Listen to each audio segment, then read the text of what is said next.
Dans cette ferme des Monts du Lyonnais, 60 vaches pour 60 hectares de culture. Il y a 3 ans, Bernard et Régis, producteurs de lait, se sont donné un objectif, réduire de 55 tonnes leur émission carbone. Et aujourd'hui, avec le changement climatique, on se rend compte qu'il faut qu'on évolue et c'est un défi qu'on doit relever, quoi. Premier obstacle, les vaches elles-mêmes.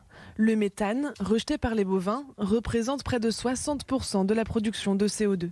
Il a donc fallu miser ailleurs en limitant l'utilisation de carburant. Pour ça, Bernard a arrêté de labourer certains champs. Le fait de ne pas labourer, ça perturbe moins la vie du sol.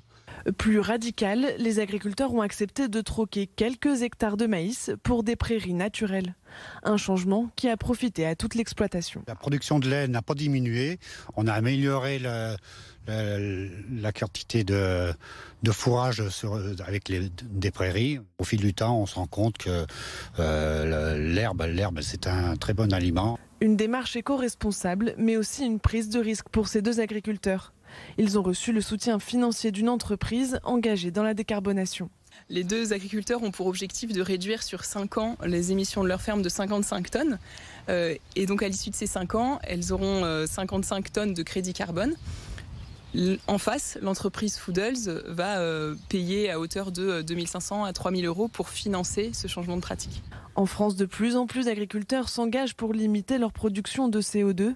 Dans cette coopérative, par exemple, sur 9 000 éleveurs, 300 ont entrepris une démarche bas carbone.